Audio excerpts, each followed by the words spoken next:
Willkommen bei Deutsch Doppel. Heute reden wir über Ordnung zu Hause und wie man besser zusammenlebt. Abonniert uns und aktiviert die Glocke, um nichts zu verpassen. Ordnung zu halten kann wirklich herausfordernd sein, oder? Gerade wenn man viel um die Ohren hat. Absolut. Manchmal weiß man gar nicht, wo man anfangen soll. Hast du einen festen Putzplan zu Hause? Ja, ich versuche es zumindest. Ich finde es hilfreich, bestimmte Aufgaben auf bestimmte Tage zu verteilen. So bleibt der Berg an Arbeit überschaubar. Das klingt sinnvoll. Ich mache oft alles auf einmal, aber danach bin ich total erschöpft. Vielleicht sollte ich das auch ändern. Genau, kleine Schritte sind oft besser und wenn man jeden Tag ein bisschen macht, bleibt es sauberer und man fühlt sich wohler. Stimmt. Und was ist mit der Motivation? Manchmal hat man einfach keine Lust, irgendwas zu putzen.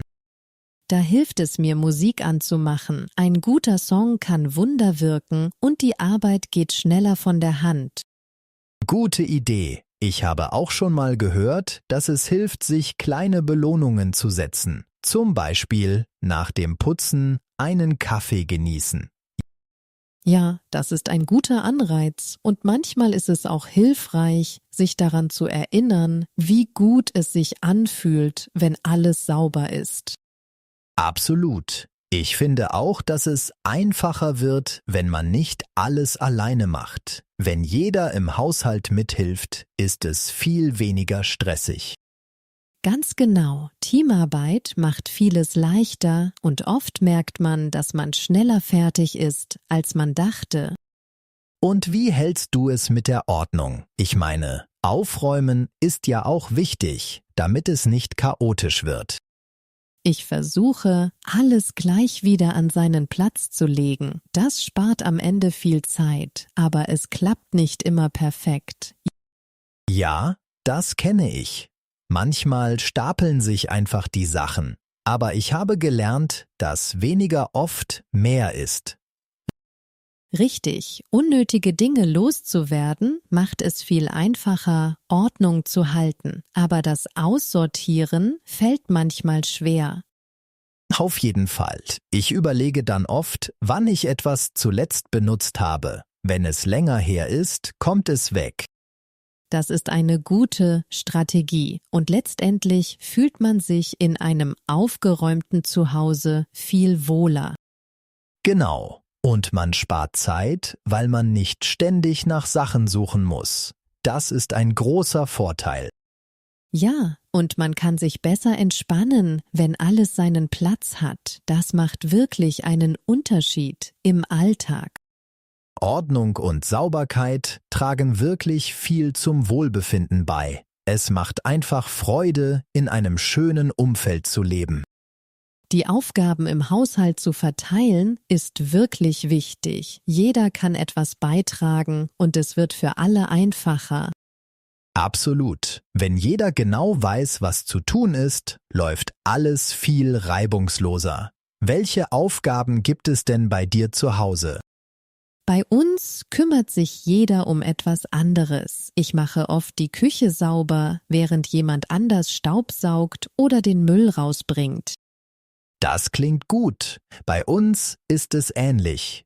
Ich übernehme meistens das Badezimmer und die Wäsche. Es ist schön, wenn jeder eine feste Aufgabe hat.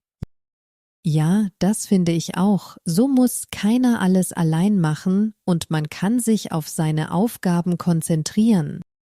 Und es ist weniger anstrengend, wenn man seine Aufgaben kennt und regelmäßig macht.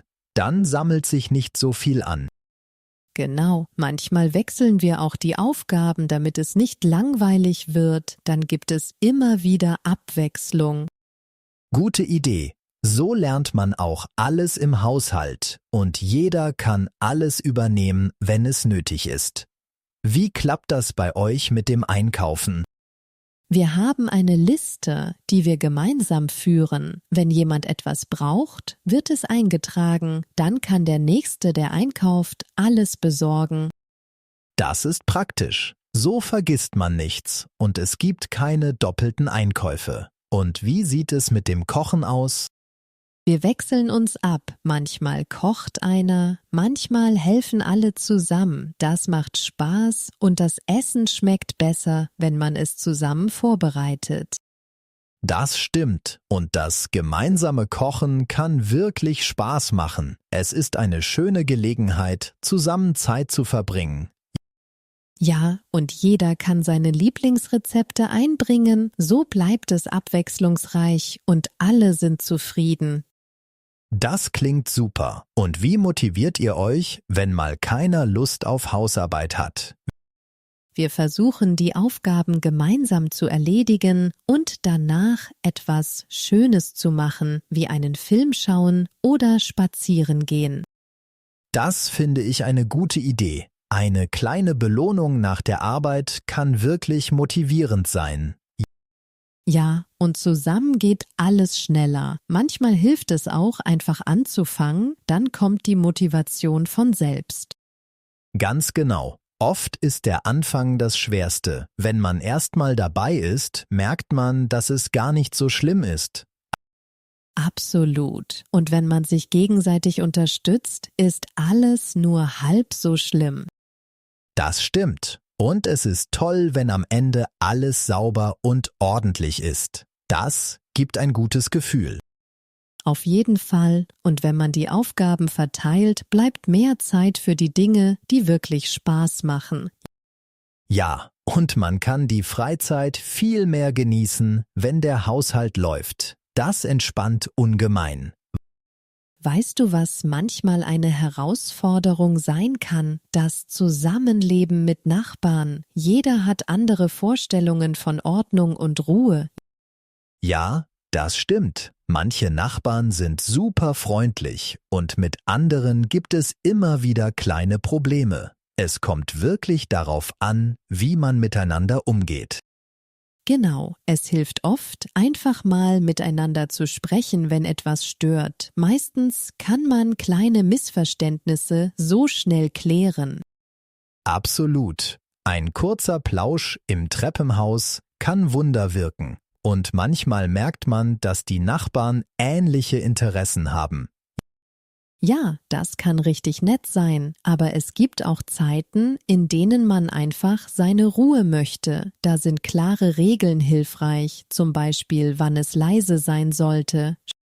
Stimmt, in vielen Häusern gibt es ja schon feste Ruhezeiten. Es ist wichtig, dass sich alle daran halten, damit es keinen Stress gibt. Und wenn man mal eine Party feiert, da hilft es, vorher Bescheid zu sagen. So sind die Nachbarn vorgewarnt und können sich darauf einstellen.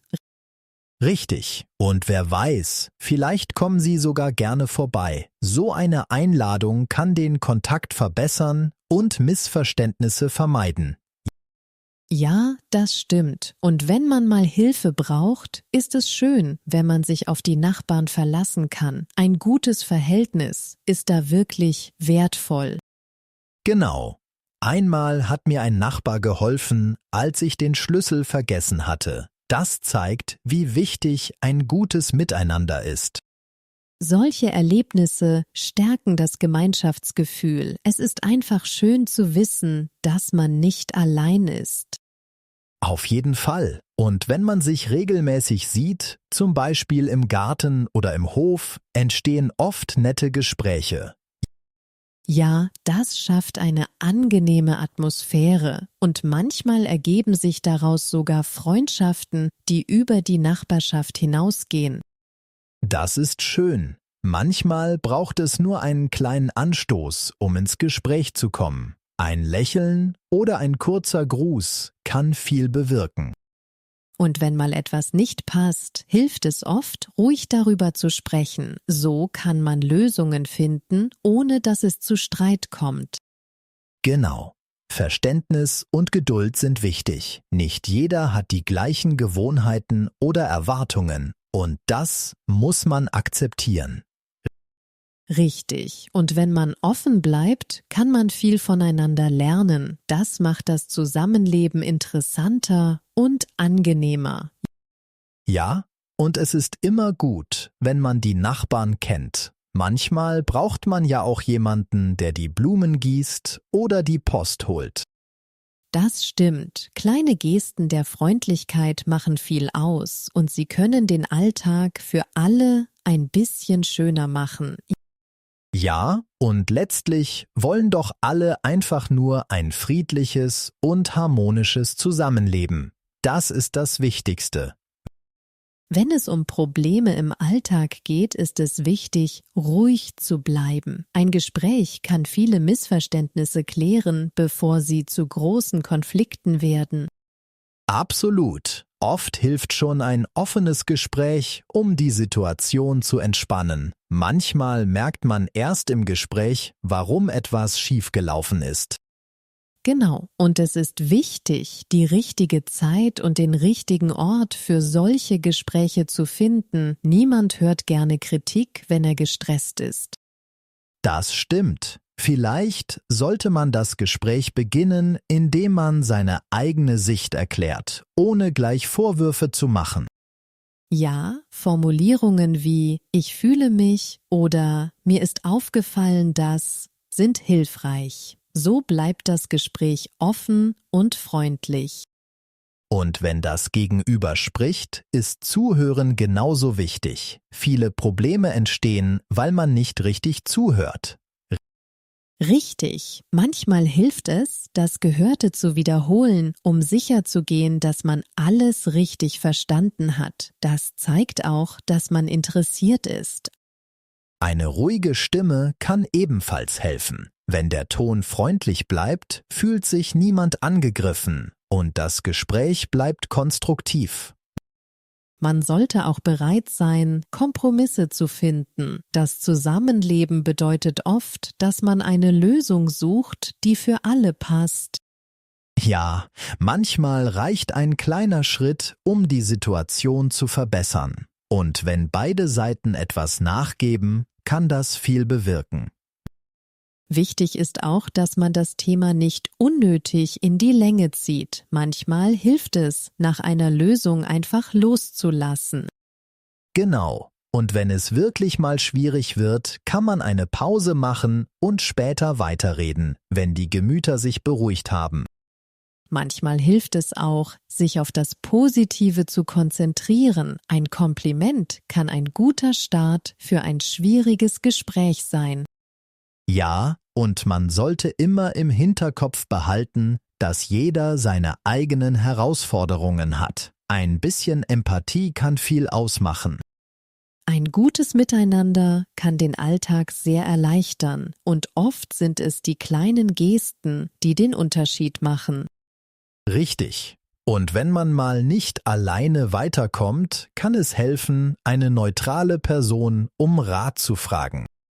Das ist eine gute Idee. Manchmal sieht ein Außenstehender die Dinge klarer und kann neue Perspektiven bieten. Letztendlich geht es darum, das Zusammenleben so angenehm wie möglich zu gestalten. Jeder hat etwas davon, wenn es harmonisch bleibt. Ja, und wenn man offen und freundlich bleibt, findet man meistens eine Lösung, mit der alle leben können. Das war's für heute. Vielen Dank, dass ihr zugehört habt. Wir hoffen, ihr habt etwas gelernt. Schreibt uns gerne ein Wort, das euch im Podcast wichtig war. Ja, wir freuen uns auf eure Rückmeldungen. Vergesst nicht, uns zu liken und zu abonnieren. Macht auch die Glocke an, damit ihr keine Folge verpasst. Bis zum nächsten Mal. Die Herausforderung. Eine große Herausforderung kann das Zusammenleben mit Nachbarn sein. Manchmal ist es eine Herausforderung, die Ruhezeiten einzuhalten. Das Missverständnis. Ein Gespräch kann viele Missverständnisse klären. Missverständnisse entstehen oft, wenn man nicht richtig zuhört. Die Ruhe. Manchmal möchte man einfach seine Ruhe haben. Klare Regeln helfen, wenn es um die Ruhezeiten geht. Der Konflikt, ein Gespräch kann viele Missverständnisse klären, bevor sie zu großen Konflikten werden. Konflikte lassen sich oft durch Kompromisse lösen. Die Lösung.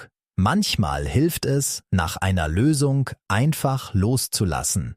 Ein gutes Miteinander kann dazu beitragen, schnell eine Lösung zu finden.